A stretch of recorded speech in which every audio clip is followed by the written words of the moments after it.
Hello. It's not win or lose, it's win or learn. What does that mean? It means there is no learning or losing. You learn for everything you do. That which doesn't kill you only makes you stronger is a Nietzsche quote. It's one of my favorites, and it's one I've lived by my whole life. What I like about thinking about things like that is that means that no matter what happens, it's not bad. It's a learning experience. It makes you stronger for the next time. So it's not win or lose, it's win or learn. Or really, it's learn or learn, because you learn from everything you do. And learning is good, so it's really win or win. So there's no losing. If you think of things like that, I think it takes away the fear. There's nothing to be afraid of. Nothing bad can really happen. I think you eliminate the fear, it allows you to think freely. It opens up your mind. It shows you that anything is possible. All possibilities are available. You can do anything you want. Why? Because there's no winning, there's no losing. It's win or learn.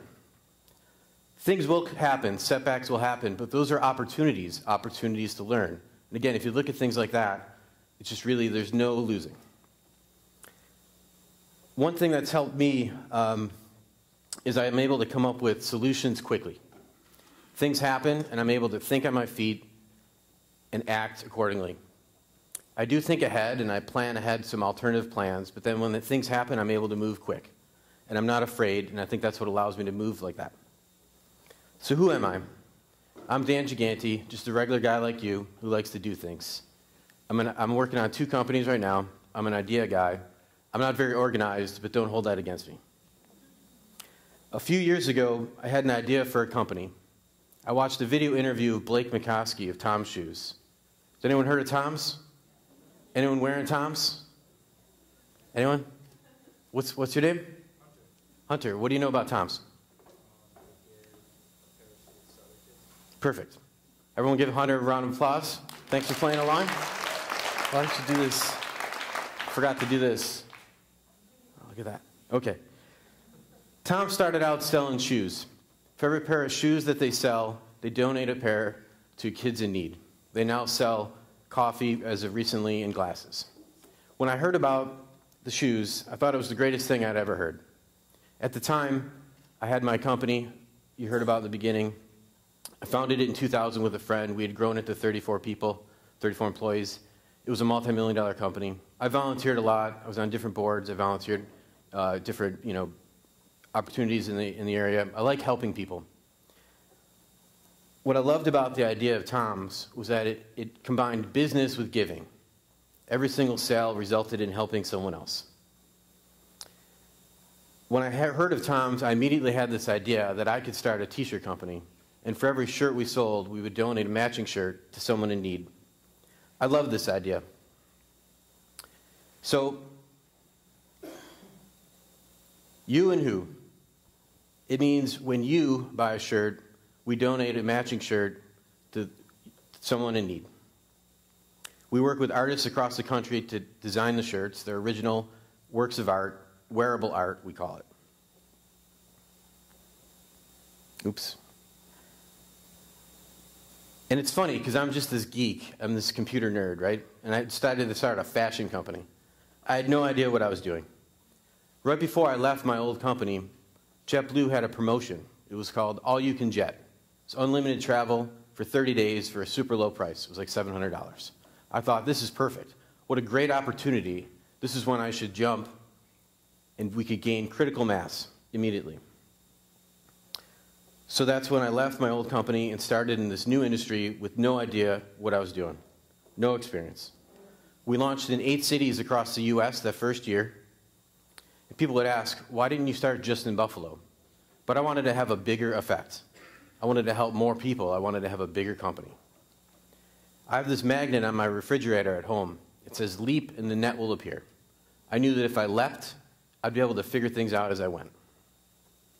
So a year after we launched, JetBlue had another promotion. It's called Blue Pass. Unlimited travel in and out of Boston for 3 months. Again, a super low price. I thought, again, this is perfect. We could gain further critical mass. So I bought the pass a little bit after it went on sale. I had no idea what I was going to do, but I knew I would figure it out. I came up with this itinerary we called 30 Cities in 90 Days. I traveled to 56,111 miles through the air, over 2,000 miles through buses, trains, and cars. I revisited 6 of the cities that we launched in the year before, and we traveled to 24 new cities, and that brought us to 32 cities. I did this on basically no budget.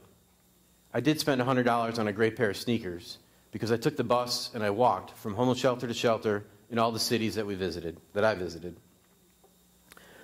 I slept on couches. I lived off Cliff Bars. I stayed with friends. I researched through Google all the cities before I got there, to learn what organizations we might want to donate to, and then trying to find artists that would design our shirts. I got to visit all of the shelters that we now donate to, and it was a great experience. My girlfriend and business partner was at home, working the phones, calling media, trying to draw attention to what we were doing. And I was pounding the pavement. It was really hard, and everyone thought I was crazy, including Katie, my girlfriend. But it was worth it.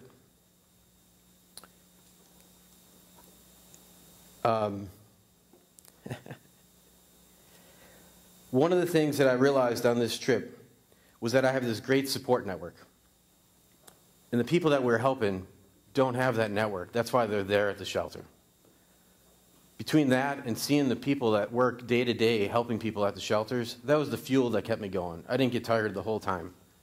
And I tell you what, I don't complain about anything anymore or take anything for granted. There's a lot of people in our own country that are hurting and need a lot of help. I would come home on some weekends. Oh, did the trip finish? There was a lot of legs. I would come home on some weekends, just enough time to do some laundry, buy some more Cliff Bars, and see my beautiful girlfriend before I had to leave, sometimes less than 24 hours after I got home. You and Who is now in 40 cities. We moved into 7 new cities in 2013. Every step of the way, I've just jumped and I've figured it out. We tried lots of different things. We try new things all the time. And after they're done, we see if it worked. If it did, we analyze why it worked so we can learn for the next time. If it didn't work, we figure out why it didn't work and we learn for the next time. It's all about learning. And that's what winning and learning is all about. So this past fall, we decided that since we donate to people in the U.S. only, our shirts should be made in the U.S. We looked around at some made in America options and we didn't really like them. So I said, why don't we make our own shirt? Again, I had no idea what I was doing, but I knew that I'd be able to figure it out as we went. I researched, I sent emails, I made phone calls. Actually, one of the things that helped the most is I made a phone call. We were trying to find the cotton that we would use to make our shirts. And I talked to this guy, explained everything what I was doing. It was totally the wrong place, but the guy was super nice. He pointed me in the direction, and that's the cotton that we use for our shirts now. We took road trips to Allentown, Pennsylvania. That's where our cut and sew factory is. They're the ones who cut the fabric and sew our shirts. Down the road from them is a dye factory. They're the ones who dye the shirts. I got to see how all this happened, learned a lot about making a shirt.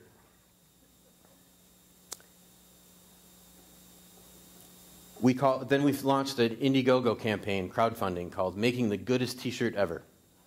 We needed to sell $25,000 worth of shirts, and we ended up at $25,081. We barely made it, but we did, and it's a long process. We're 11 months into making our shirt, and we're not done yet, but we're really close. So this is what I do and how I do it. I was inspired by Tom's, and I went for it. I want to tell you that you shouldn't be afraid. Work on your critical thinking, where you analyze a situation and come up with a solution. This way you can act accordingly when things happen. Be gutsy, be bold, be brave, and go for it. Even if you don't know how to do it, you can figure it out as you go. I have one last story. It's not about you and who. It was actually when I was still in the Air Force. I wanted to go see a show, a band, and it was sold out by the time I heard about it. We were super bummed. So I came up with this idea. I said, why don't we start a webzine? So I called up the record label, told them we wanted to review the show, and we ended up with 2 press passes to the show. So I got to see it anyways. We got to interview the band the next week, too, on the phone. It was great. They were a big band. We also got CDs sent to us. We got to go to other shows. It was a lot of fun. I wish we had kept up with the magazine, because at this point it would have been going for a long time. But it did get us into the show. You want to know the truth? I'm 40 years old, and I don't think I've ever read an instruction manual in my life. I just plug in and play. And that's my approach to business, and that's my approach to life. Remember, there's no failure. It's win or learn. And in learning, there's always success. Thanks.